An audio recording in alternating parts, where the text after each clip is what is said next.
Hi, good morning, good afternoon, good evening, good night, whatever it is where you are right now.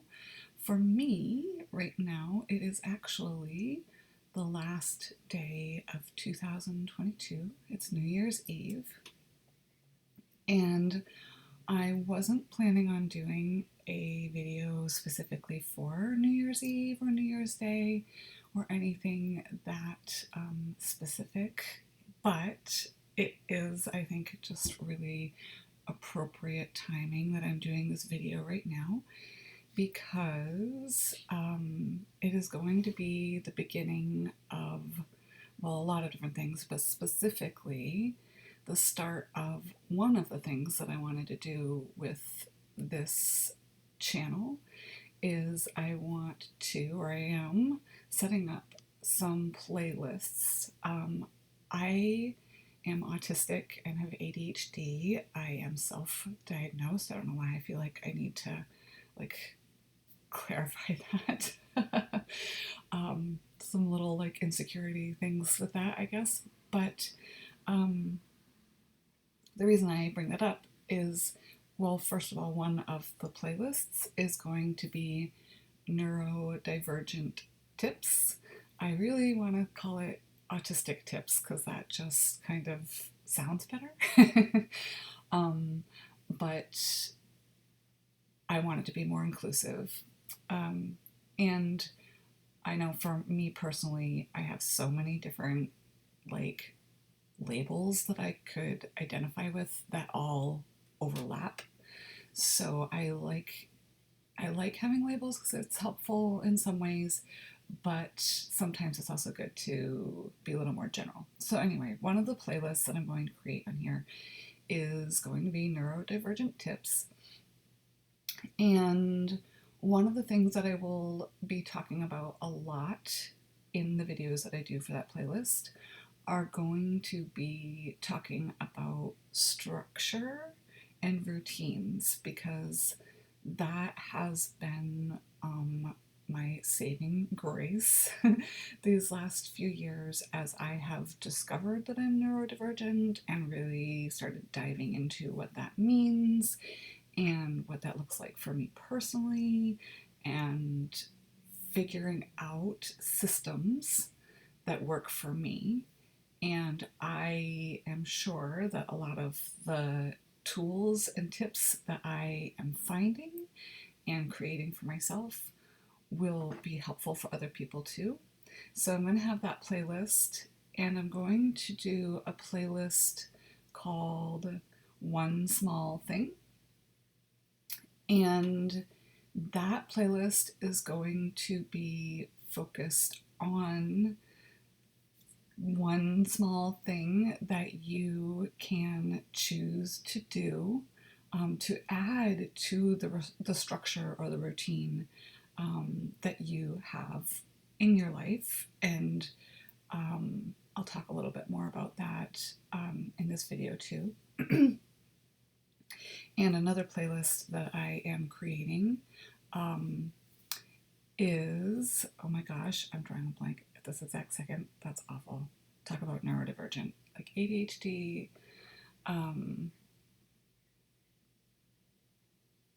Why am I drawing a blank on this? I literally was just like, I've got my 3 points that I want to make. Damn it. Well, this is me showing up authentically, and these are the kinds of things that I struggle with being neurodivergent. And I'm sure if you're here and you're resonating with my channel, you probably can relate to that. So, One Small Thing is one of the playlists. Neurodivergent Tips is another playlist, and the Law of Attraction is going to be the theme of the third playlist. I'm not sure if I'm going to call it Law of Attraction or not, though. Maybe something about manifesting. I should probably figure that out before the end of this video, so I'll know what to call it. But this video, I'm actually going to use it as the first video for all 3 playlists because they are all connected, and I think that this introduction to all 3 will kind of make sense.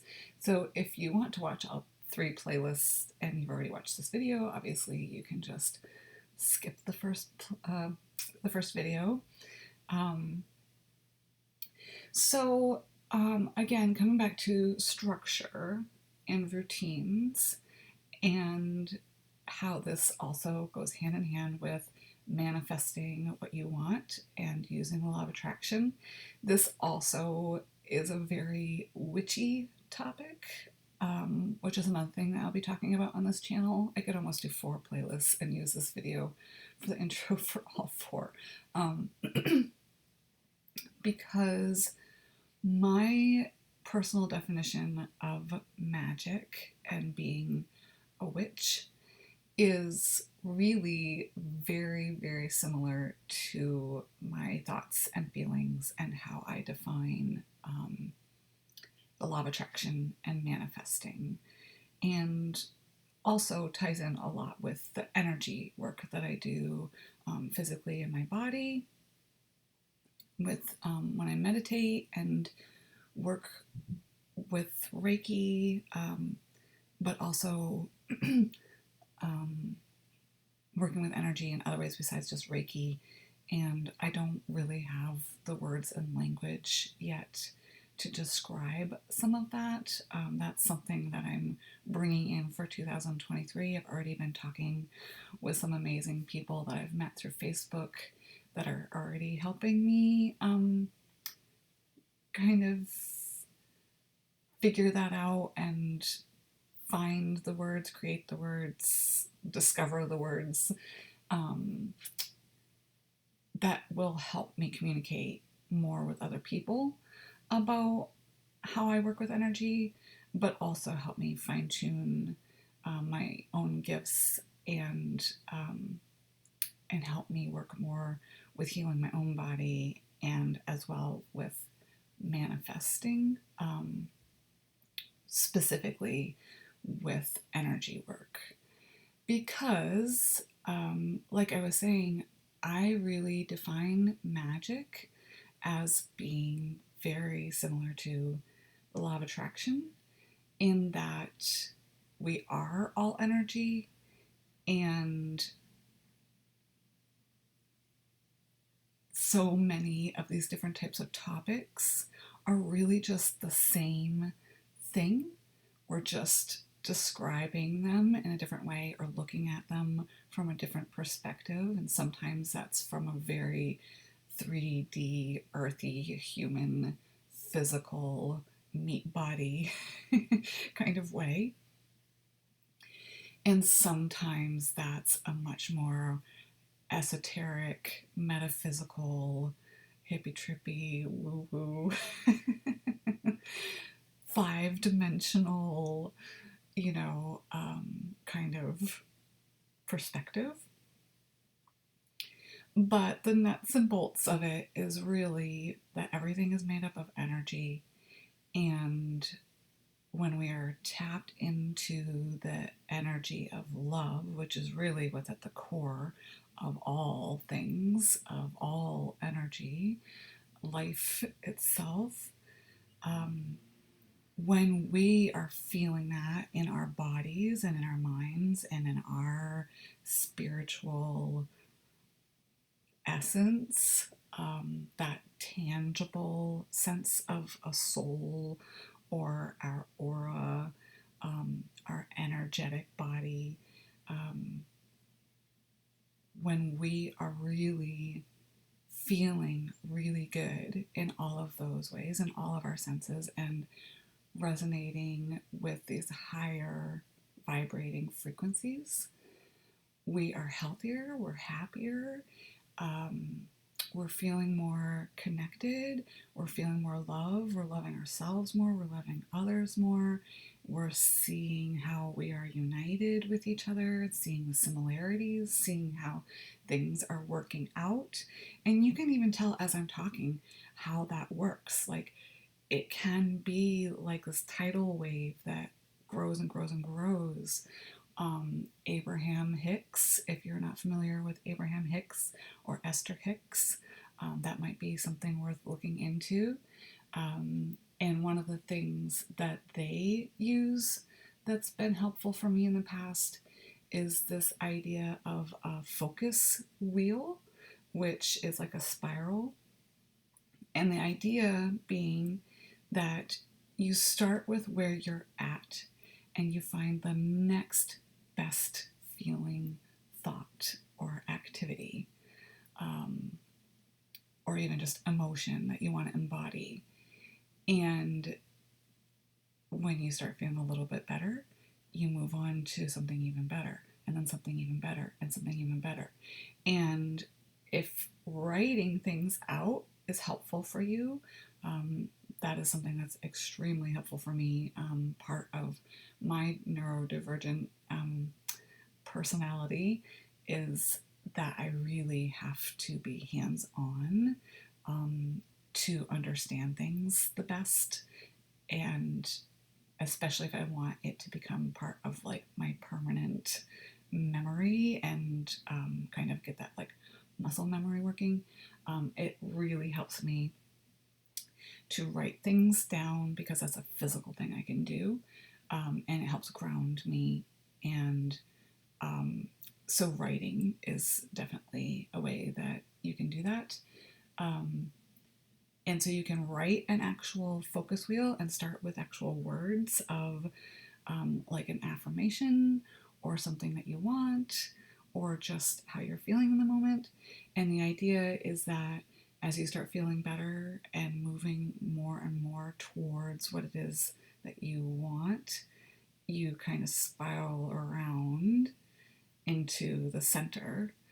And, you know, the closer you get to the center, the closer you are to feeling that thing that you want to be feeling. And as you improve how you're feeling and the thoughts that you're having, you are projecting out into the universe the physical things, the relationships, the people you want to meet, the experiences you want to have, start coming into your life. And if you've already studied the law of attraction or are familiar with people like Abraham Hicks, you probably already know a lot of this, but again, it's an introductory video, so I kind of want to just go through and cover a lot of like basics really quickly. And the idea of manifesting what you want, it's so simple, but I think we really want to make it complicated because our ego wants to kind of tell us that it's not that easy. If it was that easy, you know, why aren't you already happy? Why don't you already have those things? If it's just as easy as believing it or thinking it, like poof, you know, what's that old witch show? Is it I Dream a Genie? Where she like does a tinka tinka tinka with her nose, and then it's like pink. She looks like a genie. I think it's I Dream a Genie. Anyway, you know, like we want it to be that easy and that simple. And the thing is, it really is. It really is that easy and that simple. But we have years and years and years of programming, of creating those neural paths in our brains, and they are like hard driven. It's, you know, like in our hard drive, like hard lines deeply dug in there.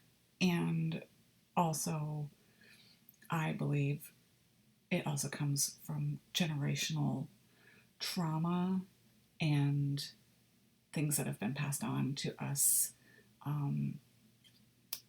from our ancestors, you know, genetically from our parents, but also, you know, our environments, like physically that we grow up in, as well as cultural, and I believe even in a spiritual sense, in a more collective consciousness kind of way. And so we feel like we have a lot of work to do just because we are creatures of habit and we have these beliefs that keep repeating over and over and over in our brain. And sometimes it feels like it's a lot of work to undo those things. But what's really cool though is the more you do these kinds of things, the easier it becomes. And then you start realizing, oh, it really is easy. And it really can happen just like that.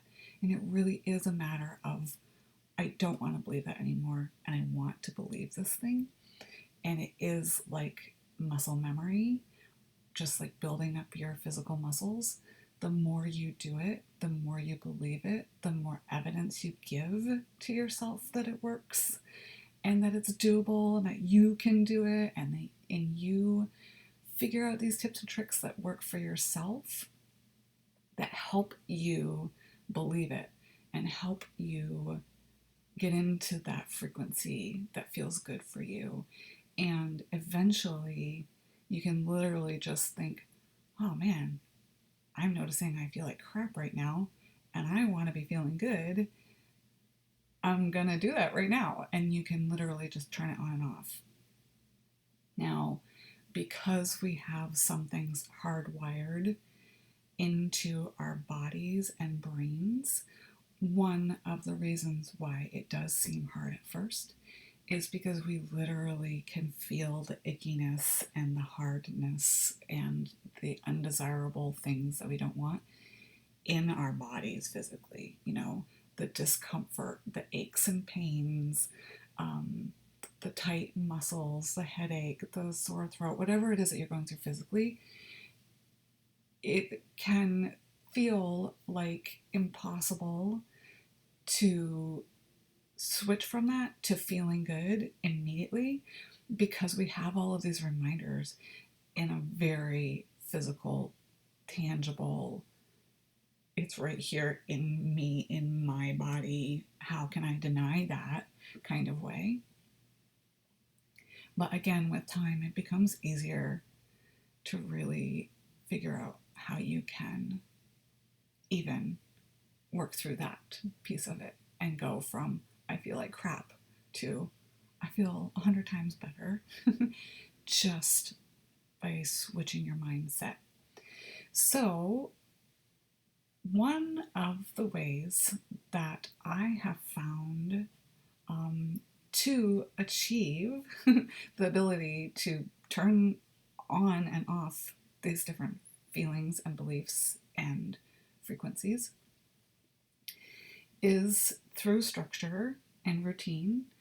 And the best way I have found to create structure and routine that works for me is to break it down into the smallest possible little things that you genuinely want, that you believe you can have or believe you can change about yourself, and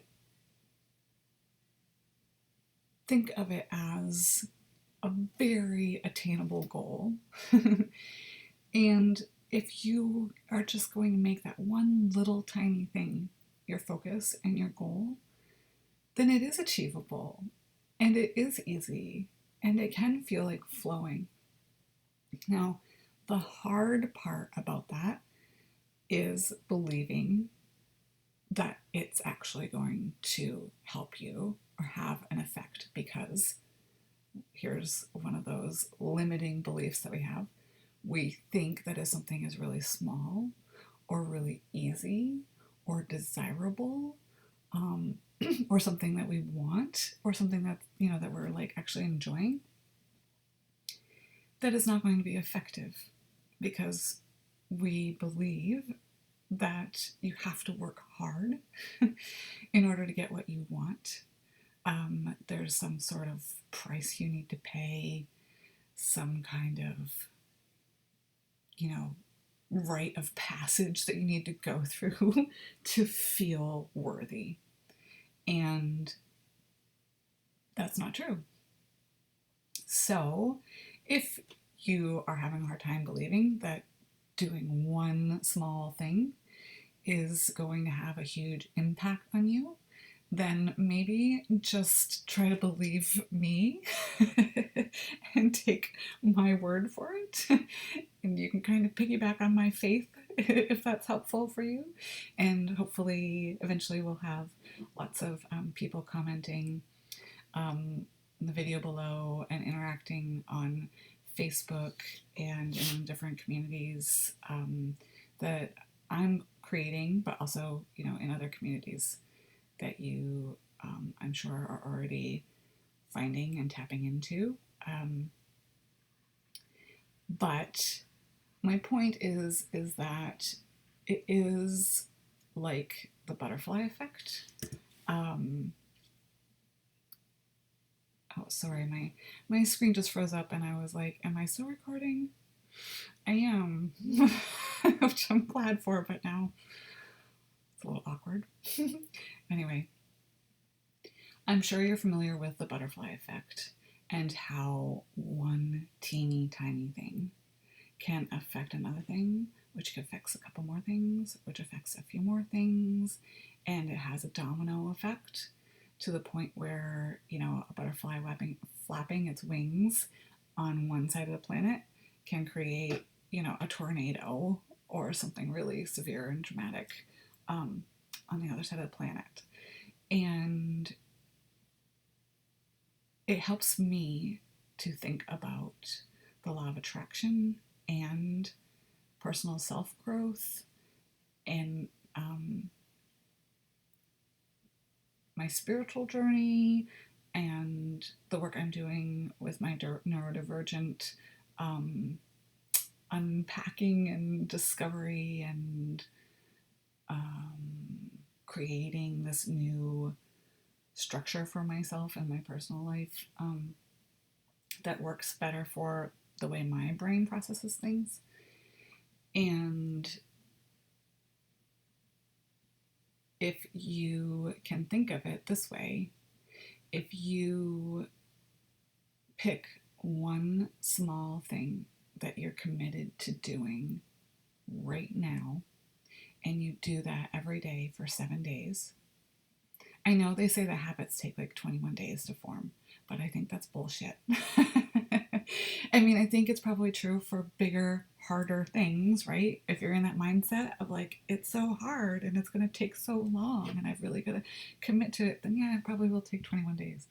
But in my experience, especially if you're picking something really small and easy that you really want to do, that you're genuinely excited and motivated to do, and you do it every day for 7 days, why wouldn't it stick? Because it's that easy.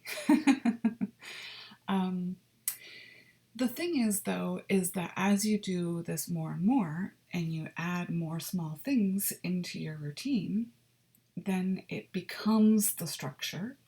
It becomes a bigger thing. And then that structure itself makes it even that much easier for you to keep adding more and more small things into your routine. So, for example, I need reminders. I really struggle with keeping track of time and time management and kind of being realistic about what I can take on and how much I can accomplish and how long things are going to take and that sort of thing. So when I first realized that I'm autistic and was trying to make these changes in my life and figure out ways of setting up systems in my living space and in a mental way, I stripped everything down and basically went into a pretty bad depression, honestly.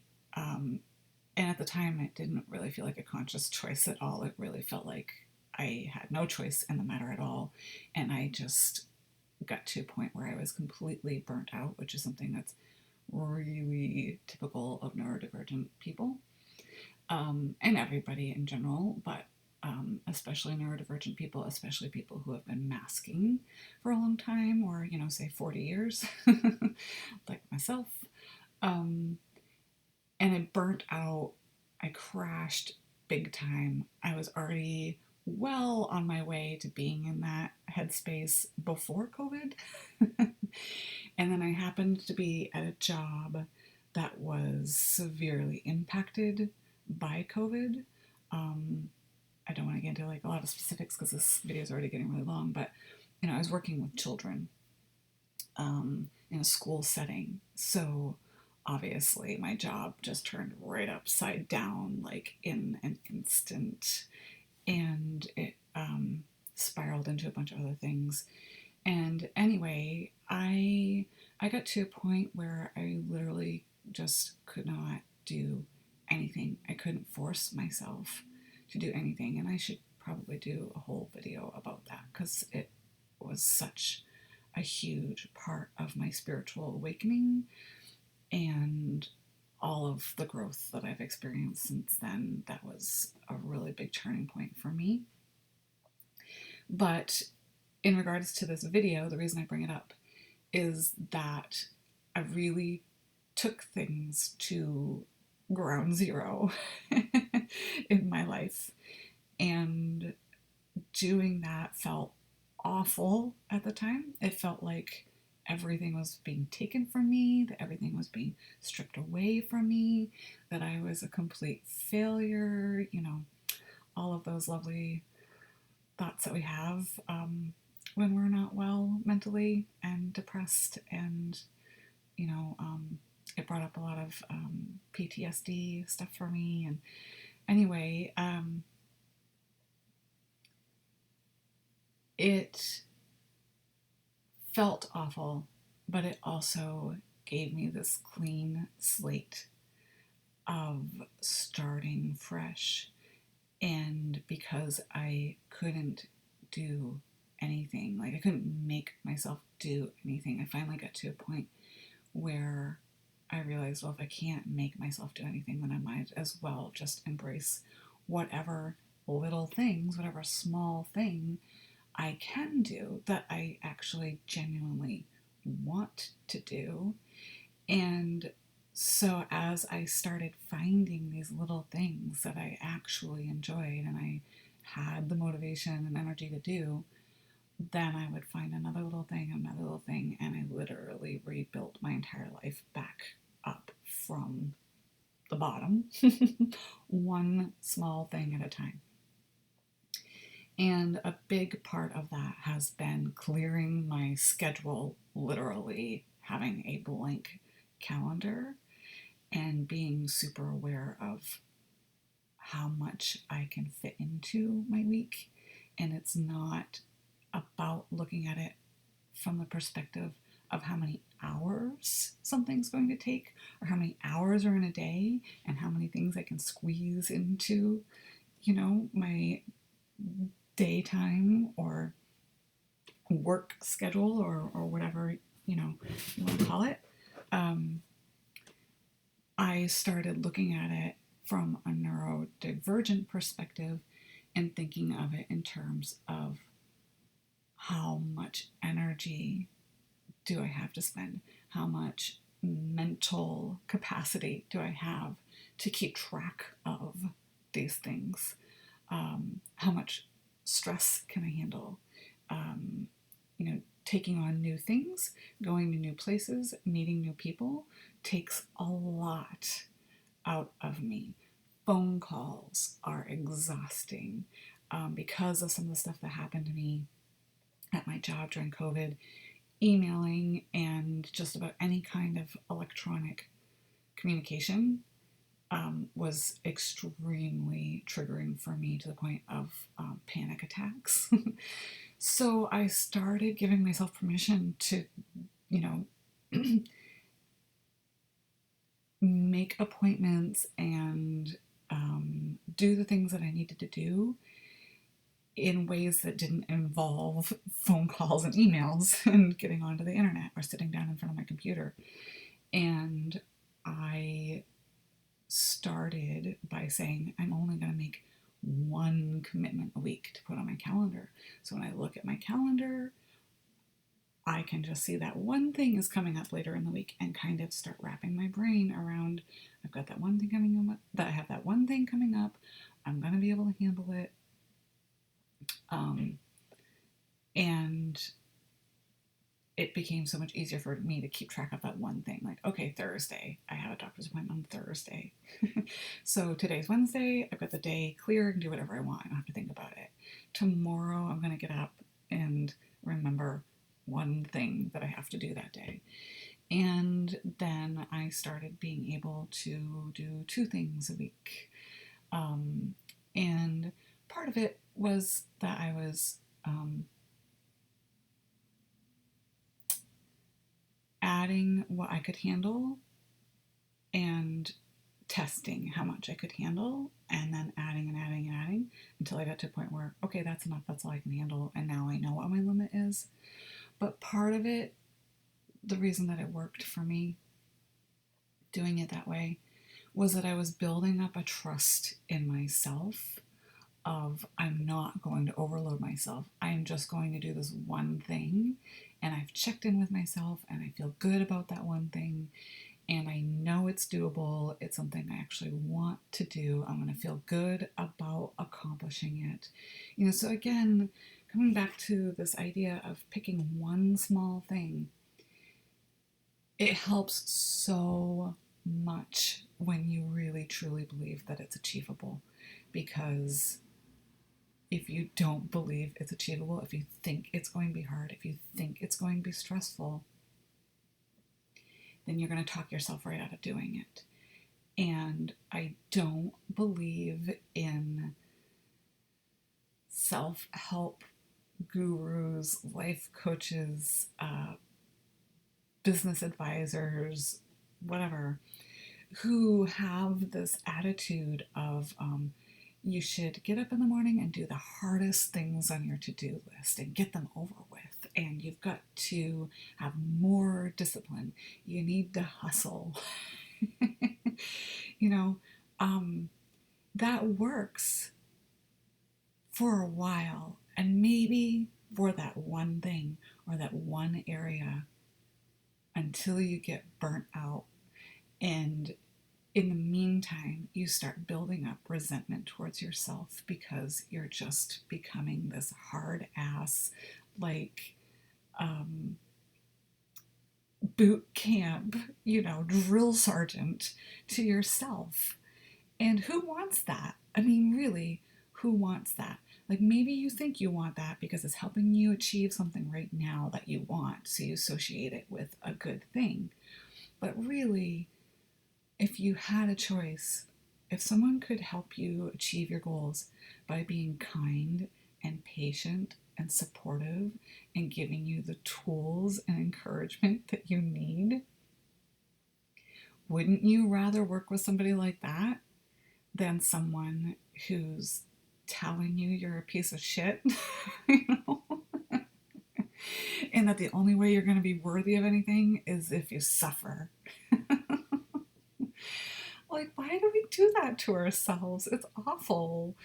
And in the name of progress and self-help and healing and trying to be healthier and happier, it's so backwards. It's really kind of funny and silly when we think about things that we are so used to doing that we just take for granted that that's true. That's the way it is. Sometimes you just gotta suck it up and get through the day. Well, you know what? I've been sucking it up and trying to get through the day for 40 years, and that hasn't been working for me. I got burnt out and I couldn't do anything anymore, and I felt like a complete sack of crap. And I decided, well, if that's not working, maybe feeling better about myself and doing things I actually want to do and being kind about it will work, and it has. So, what is your small thing going to be? If you have something that's popping up in your mind already, then I say take a minute right now to think about that one thing, why you want it, why it feels good to want it. Think about the kinds of thoughts that you are going to have because of that thing. And if you're not used to doing body work or being present or meditating or whatever you want to call it. Just try to like feel into your body and whatever emotions or sensations come up physically for you. As I do that, my stomach starts gurgling. Maybe it would feel good to eat something, Blenda.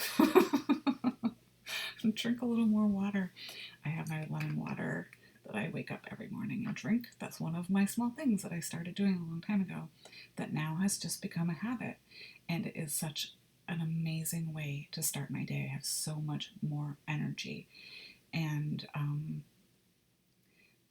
it might be something like that for you. It might be every morning I'm going to have, I'm going to drink some lemon juice water, some water with some lemon juice in it. So actually, I'll use this as an example. So to start with, I highly recommend using an alarm on your clock on your phone or reminders through your calendar or some app that you already use regularly, that you are already familiar with, that's easy to use, there's no learning curve. You can just plug it in really quickly. Set an alarm for every morning and label it drink water. I don't even have to do the lemon piece if that's gonna add another like stumbling block and like resistance. So let's just say we're going to start with water. We're going to keep it like really, truly as simple as we possibly can. So right now, set that alarm on your phone. But here's the thing. I actually wouldn't even set that alarm for the morning. Set it for the evening.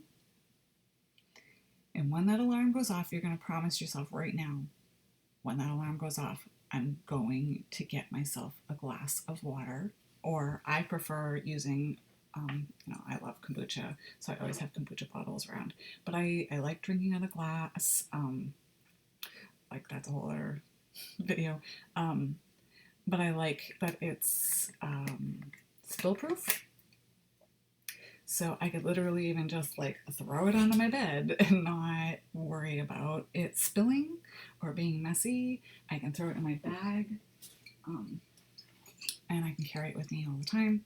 So anyway, fill up a bottle or glass of water and set it next to your bed. And then I would set another alarm for in the morning, or if you already have an alarm in the morning, just make sure that your water is like really visible so you'll see it first thing in the morning. I would even suggest putting your phone or your alarm clock behind it so you literally have to move it and touch it and have that physical connection with it as you're turning off your alarm first thing in the morning. And gosh, there's so many tips that I want to give, and I'm sorry if this video is like starting to get really long. In the future, when I do these one small thing videos, it really will be like a simple one little thing that's easy to do. But I think because we're trying to set up a whole like structure and different mindset of how you create systems, I'm kind of throwing out a lot of tips all at once, but it's all connected and they're little things, and they all work together. So one tip that I have is I'm a very visual person, I'm a very physical person, and so it helps me so much to have things physically placed where I will see them and hopefully even be forced to physically touch them, because then that becomes the reminder and I'm 100 times more likely to do it if it's right there in front of me, in my face or in my hand or in my way or next to my bed or in my bag or whatever. So let's say I wake up in the morning and I have to move my water to turn off my alarm. Don't set the water down. Keep it in your hand until you at least take one drink. And maybe don't even set the goal that you're going to drink the whole damn thing, right? Just set the goal as I'm going to drink some water in the morning and have that be one small thing. Like literally make it stupid easy. Like dumb it down. as much as you possibly can. Make it so achievable. Every morning I'm going to wake up, I'm going to take a sip of water. And part of the reprogramming that happens is you start praising yourself for that one little thing. I got up and I drank a sip of my water. Yay, for me, I accomplished my goal. I don't care what else I achieved today. I did my one small thing. That one thing that I committed to, that I'm focusing on, that I'm achieving, and I got my daily goal done for the day. Now, to me, talk about like self-help gurus, that is such a better feeling than waking up in the morning and being like, ah, fuck, I've got to do that thing that I hate the most. Well, is that going to motivate you to get out of bed? Because it certainly doesn't motivate me to do a damn thing. And I will probably spend the entire day scrolling through Facebook, cleaning out my closet, or doing some other weird mundane task that does not need to be done because I'm avoiding doing that thing I think I'm supposed to be doing or that I committed to doing that is so hard. But if I wake up in the morning and I've already accomplished my one goal for the day, that feels so good. And why not give yourself the satisfaction of being like, yeah, to-do list checked off, done. And I mean, of course, you're going to have other things that you do need to do in your day. But if that's your personal goal, try to take away what other goals you think you have or you think that are important and just try to be as kind to yourself as possible while starting out with this process, so that you really can focus on that one small thing and really like be happy about achieving it. So you set your alarm to go off every night around the time that you'll have access to water, you'll be home, and it'll be really easy. And if you do something like this, that's got the cover on it, it's not going to get like dusty or whatever. I mean, you could fill it up for the whole week. If your goal is just to take a sip of water, you could even just take a sip of water all month out of this bottle and achieve your goal for a whole month. So how amazing would that be? So then you've got that one small thing. You're retraining your brain to recognize I can achieve my goals. I can do these things for myself. I am taking better care of my body. And then maybe it becomes 2 sips of water every day, or maybe you start adding lemon juice to it. And also, so when your bottle is empty, fill it up right away and put it right back on your nightstand. Or if you carry it around with you, then, just keep refilling it. But whatever works for you, whatever is going to assure that you are going to be successful in taking that 1 sip of water every morning, which might become 2 sips of water. And the really funny thing is the more simple you make it and the easier you make it, the more likely you will be to actually go above and beyond your goal. You are like, oh, I already took my sip of water, but now I'm like drinking my water. I got it here. I might as well keep drinking more water. Or, oh, maybe I will grab some lemon juice when I'm at the store today, or lemon, and put some lemon in it, or whatever works for you. And maybe I'll start, making sure I take a drink at night too. And you just naturally start adding to that one small thing. So then that one small thing becomes, even in itself, a bigger thing. And once you feel like that's really a routine that just becomes second nature for you, that you don't even have to think about, that is just so easy that you actually enjoy it and just do it without even thinking about it, then pick another small thing. And maybe it's related to that thing and you can just like build up on it. I'm really big on developing morning routines and nighttime routines, but again, in a way that works for me, that's like fun. So I know I haven't really talked a lot about how this is related to like magic and the law of attraction, but it really is, and I'll get into those things more as I do more videos for those specific playlists. But I obviously have like yammered on now for holy moly 45 minutes. Hopefully this loads. Anyway, so yeah, I will wrap it up there because that's a really long video, but I hope that it was helpful for you. I am so excited. I think this is like such a perfect topic for New Year's Eve. What a great way to start your year, of just picking the smallest, easiest, one small thing that you can add to your life and start the new year, or wherever you're at,